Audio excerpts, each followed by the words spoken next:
sobat muda yang dikasihi Tuhan. Perkenalkan, saya Melani dari BPK Denpasar. Masih dalam suasana Valentine, saya mau mengajak sobat muda semua untuk merenungkan sabda Tuhan dari Injil Matius bab 7 ayat 24 sampai 27 dengan tema Kasih, fondasi yang kokoh bagi keluarga masa depan.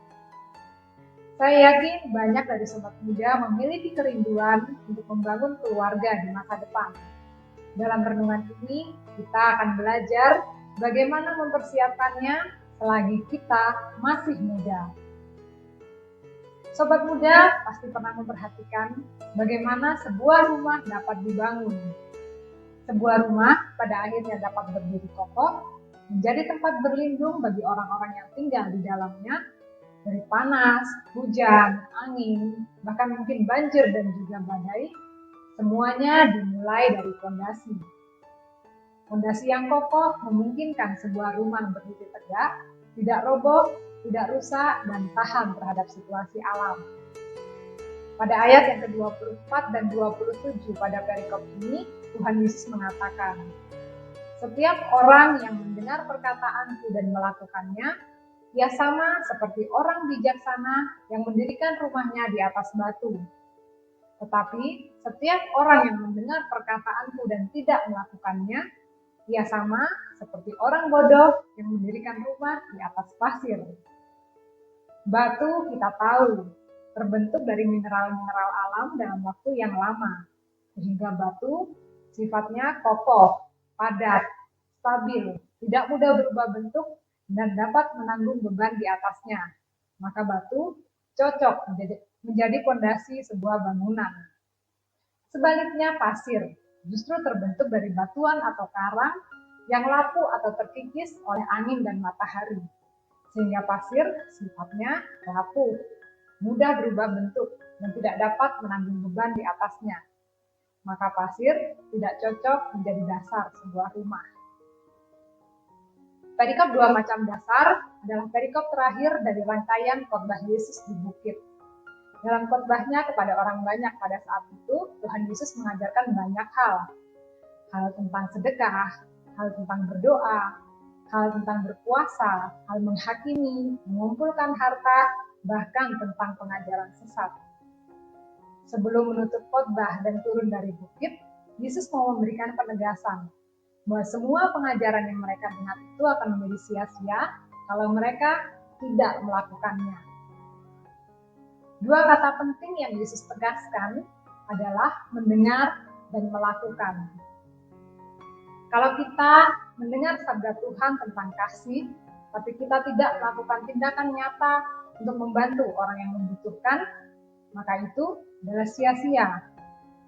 Kalau kita mendengar sabda Tuhan tentang pengampunan, tetapi kita tidak mau mengampuni orang yang telah menyakiti hati kita, maka itu juga tidak ada faedahnya. Kalau kita mendengar sabda Tuhan tentang penghakiman, tapi kita dengan mudah menghakimi orang lain yang berbuat salah, maka itu juga tidak ada gunanya. Semua itu sama seperti membangun rumah di atas pasir. Semuanya itu sia-sia. Sebaliknya, kalau kita dengan sungguh-sungguh dan setia melakukan setiap sabda Tuhan yang kita dengar, mau berbagi kepada orang miskin, mau mengampuni orang yang telah menyakiti hati kita, mau mendengar dan memahami orang lain, maka perlahan-lahan kita telah membangun fondasi yang kokoh bagi rumah rohani kita, sehingga badai kehidupan tidak mudah merobohkan kita. Lalu bagaimana kita dapat membangun rumah rohani yang kokoh? Yang pertama, kita percaya bahwa sabda Tuhan adalah jalan kebenaran. Tuhan dan perkataannya itu tetap, tidak berubah walaupun zaman terus berubah. Yang kedua, setia mendengarkan sabda Tuhan. Bagaimana caranya? Setiap hari kita membaca kitab suci, merenungkan sabda Tuhan, mendengarkan khotbah, dan juga membaca buku-buku rohani. Lalu yang ketiga, setia melakukan sabda Tuhan. Dalam perayaan Valentine ini, kita diajak untuk membangun hidup kita di atas fondasi sabda Allah, khususnya pada perintah Allah yang paling utama, yaitu perintah kasih. Tuhan Yesus mengajarkan kepada kita untuk mengasihi Allah di atas segala sesuatu dan mengasihi sesama seperti diri sendiri. Kita tentu sudah sering mendengar perintah untuk saling mengasihi, tapi sudahkah kita sungguh-sungguh melakukannya? Di bulan kasih sayang ini kita diajak untuk melihat kembali ke dalam diri kita. Sudahkah saya sungguh-sungguh mengasihi Tuhan melalui perwujudan kasih kepada sesama? Siapa sesama yang harus saya kasihi? Pertama, tentu kita harus mengasihi dan memperhatikan orang-orang yang paling dekat dengan kita, yaitu anggota keluarga. Papa, mama, kakak, adik, kakek, nenek, atau mungkin kalau di rumah ada asisten rumah tangga atau sopir. Kita bisa mengasihi mereka dengan cara mau mendengar dan memahami kebutuhan mereka, mengutamakan kepentingan saudara yang lain di atas kepentingan kita pribadi. Dan kalau terjadi perbedaan pendapat, kita jangan cepat-cepat menghakimi, tetapi mendahulukan pengampunan.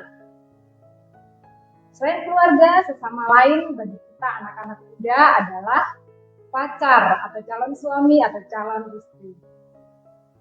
Ketaatan untuk saling mengasihi menjadi cara kita membangun fondasi yang kokoh bagi keluarga di masa depan. Hal ini membantu kita mempersiapkan diri untuk menapaki jenjang kehidupan selanjutnya. Entah itu masa pacaran, memasuki masa pernikahan, saat memiliki anak-anak, dan juga saat mendidik anak-anak. Semua perbuatan kita harus kita lakukan atas dasar kasih. Kalau kasih sudah mengakar kuat di dalam diri kita, maka nantinya kita tidak lagi suka memaksakan kehendak kepada pasangan ataupun kepada anak-anak. Kita lebih mau mengalah, sehingga hidup keluarga menjadi lebih damai. Dan janji perkawinan untuk saling mengasihi dalam suka dan duka, dalam sehat dan sakit, sampai maut memisahkan, dapat kita pertahankan sampai akhir. Jika hidup keluarga dibangun di atas dasar kasih, maka yakinlah pada masa-masa di mana keluarga diterpa angin, hujan, bahkan badai, dengan berbagai masalah dan persoalan, Tuhan senantiasa menyertai, dan keluarga yang dibangun tidak akan roboh. Ketaatan untuk mendengar dan melakukan perintah kasih ini harus kita lakukan selagi kita masih muda sekarang ini. Karena jika tidak, ego akan berkembang tak terkendali. Dan jika sifat-sifat negatif ini kita bawa sampai jenjang pernikahan, maka akan sulit membentuk keluarga yang rukun dan saling mendukung. Keluarga yang demikian bukan menjadi oase, tapi justru bisa menjadi medan perang, bahkan bisa berujung pada perpisahan. Rumah rohani yang dibangun di atas fondasi kasih yang kokoh tentu menjadi tempat perlindungan yang aman bagi kita melewati setiap musim kehidupan. Maka pilihan ada di tangan kita, mau menjadi orang bijaksana yang membangun rumah di atas batu, atau menjadi orang bodoh yang membangun rumah di atas pasir. Tentu saya berharap sobat muda semua memilih menjadi seorang yang bijaksana. Mari kita berdoa.